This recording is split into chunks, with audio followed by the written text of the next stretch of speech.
امریکہ میں پڑھنے والے پاکستانی طلباء جنہیں اوورسیز پاکستانی اسٹوڈنٹس بھی کہا جاتا ہے میں آج کل تشویش اور پریشانی پائی جاتی ہے، اور مجموعی طور پر پاکستانی کمیونٹی میں بھی یہ خوف موجود ہے، اور اس کی وجہ صدر ڈونلڈ ٹرمپ کی وہ ڈپورٹیشن پالیسی ہے جس کو اب وہ پوری طرح سے نافذ کر رہے ہیں، اور حکام جو ہیں وہ اس پہ پوری طریقے سے اور بڑی سختی سے عمل کر رہے ہیں۔ اس پالیسی میں انہوں نے کہا تھا ڈونلڈ ٹرمپ نے کہ جو اللیگل تارکین وطن ہیں، اللیگل مائیگرنٹس ہیں، انہیں وہ امریکہ سے نکال دیں گے، اور اتنی بڑی تعداد میں نکالیں گے کہ جس کی مثال پہلے کبھی نہیں ہوئی۔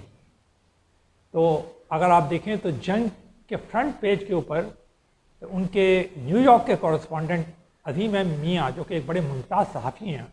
اور ان کی ایک رپورٹ ہے جس کے اندر یہ تمام صورتحال جو ہے بڑی وضاحت کے ساتھ بیان کی۔ انہوں نے بتایا ہے کہ کیسے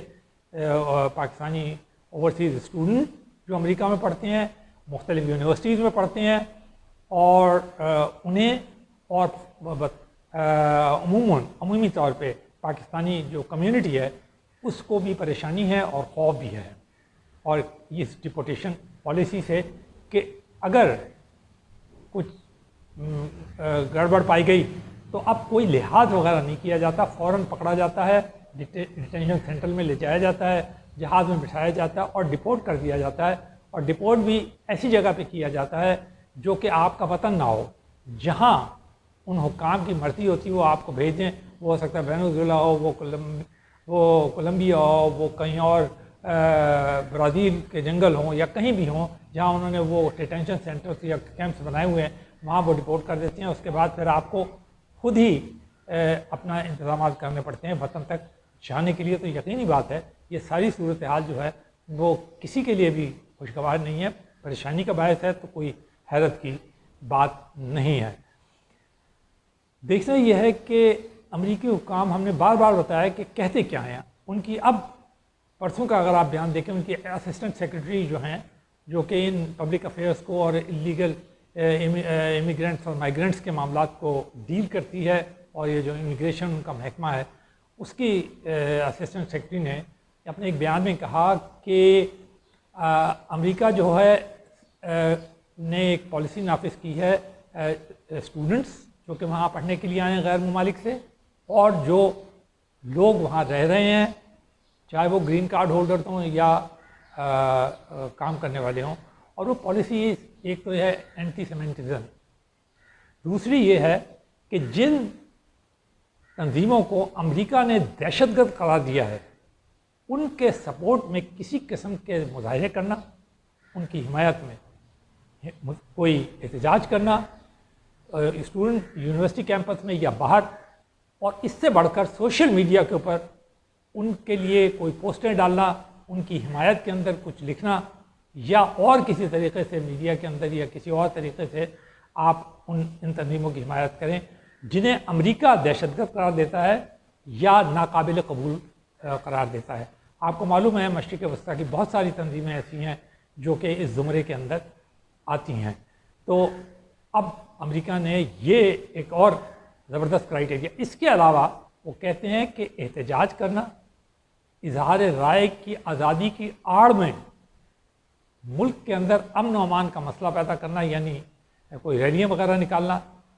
وہ اسٹوڈنٹس کے لیے تو وہ کہتے ہیں یہ بالکل ہی، انہوں نے اسے تقریباً ناجائز اور جرم قرار دے دیا ہے۔ انہوں نے کہا ہے فوراً پکڑیں گے، ویزا کینسل کریں گے اور ڈپورٹ کر دیں گے، اور اگلی بار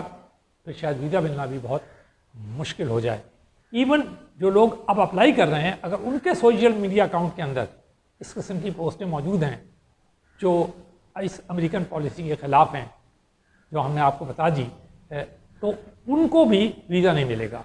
ان لوگوں کو ویزا نہیں ملے گا جو کہ وزٹرز ویزے کے اوپر جانا چاہتے ہیں۔ ابھی تک تو یہ ٹیرف کا رونا چل رہا تھا کہ جی انہوں نے اتنے سخت لگا دیے، جیسا کہ آپ کو معلوم ہے کہ اب تو بہت ہی زبردست ٹیرف لگا دیے انہوں نے،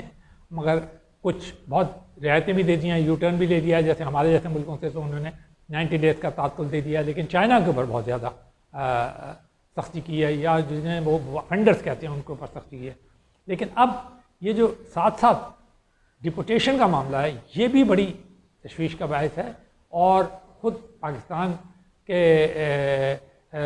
جو ترجمان ہیں خارجہ امور کے، انہوں نے کہا کہ امریکہ اس سلسلے میں رابطہ ہے اور بات چیت ہو رہی ہے کہ ان اسٹوڈنٹس وغیرہ پہ یا وہاں پہ پاکستان جو رہ رہے ہیں ان کے اسٹیٹس کے متعلق اور ان کے پہ بات چیت تو ہو رہی ہے۔ کیا اس کا نتیجہ نکلتا ہے وہ تو بعد میں پتہ چلے گا، لیکن ہم آپ کو ایک بات بتا دیں کہ خود انڈیا کے چونکہ ان کا بہت قریبی دوست ہے، اور ابھی مودی صاحب پہلے آدمی تھے جن کو انہوں نے بلایا تھا علاوہ اسرائیل کے وزیر اعظم کے، ان کے اتحادیوں میں سے جنہیں سب سے پہلے بلایا تھا، اور کئی معاہدوں میں ان کے ساتھ شامل ہیں، ان کے ساتھ پیکٹس کے اندر شامل ہیں، ڈیفنس پیکٹس میں ان کے 11,000 اسٹوڈنٹس جو ہیں وہ ڈپوٹیشن کے خطرے سے دوچار ہیں۔ روز آپ ان کے اخبارات کا میڈیا دیکھیں، اس کے اندر یہ چیز برابر آ رہی ہے۔ تو اس کا مطلب یہ ہے کہ کوئی لحاظ نہیں ہے کہ آپ ان کے اتحادی ہیں، دوست ہیں، یا آپ کے تعلقات ان کے ساتھ کتنے اچھے ہیں۔ ایک پالیسی ہے، اگر آپ انلیگل مائیگرنٹ ہیں، آپ کے کاغذات اور دستاویزات مکمل نہیں ہیں، تو پھر یہ خطرہ آپ کے سر پہ ایک تلوار کی طرح منڈلاتا رہے گا، اور آپ کو اس کا سامنا کرنا پڑے گا، اور ہو سکتا ہے ڈپورٹ ہو جائیں، ہو سکتا ہے اگر آپ نے اپنا کیس ثابت کر دیا تو رہ جائیں۔ لیکن وہ جیسے پہلے ہم نے کہا تھا، صورتحال جو ہے وہ روز بروز مزید گھمبیر ہوتی جا رہی ہے اوورسیز یا انٹرنیشنل اسٹوڈنٹس کے لیے جو کہ امریکہ کی یونیورسٹیز میں پڑھتے ہوں، چاہے وہ کتنی ہی معتبر کیوں نہ ہو، بڑے بڑے نام ہی ان کے کیوں نہ ہو، ہارورڈ، کولمبیا، سٹینفورڈ وغیرہ جیسے، ان کے اسٹوڈنٹس کو بھی نکالا جا رہا ہے صرف اس لیے کہ انہوں نے مختلف ریلیوں اور احتجاجوں میں حصہ لیا تھا یا سوشل میڈیا پوسٹ جو ہیں وہ شیئر کی تھی۔ اس کے ساتھ ساتھ ہم آپ بتاتے چلیں آپ کو کہ آج ہی خبر ہے کہ 9 ملکوں سے تک 59 پاکستانیوں کو ڈپورٹ کیا گیا، وہ بھی مختلف جرائم کے اندر جو ان ملکوں کے قانون کے مطابق تھے۔ تو دوسرے ملک بھی جو ہیں وہ اب سختی کر رہے ہیں، اور یہ کارروائی جو عمل میں لا رہے ہیں۔ ضروری ہے کہ اب بہت ہوشیار رہا جائے، اور اگر آپ باہر جانا چاہتے ہیں، آپ کے رشتہ دار باہر ہیں، یا آپ باہر پڑھنا چاہتے ہیں، تو پھر ان قوانین کو پڑھیں پہلے، اور اس ماحول کو دیکھیں جس ملک میں آپ جا رہے ہیں، اور اس کے بعد کوئی قدم اٹھائیں، وگرنہ یہ جو تلوار ہے ڈپورٹیشن کی، ویزا کینسلیشن کی، یہ آپ کے سر پہ نہ صرف لٹکے گی بلکہ ہے ممکن ہے کہ اس کا وار بھی ہو جائے۔ اس لیے اس سے تحفظ بہت ضروری ہے۔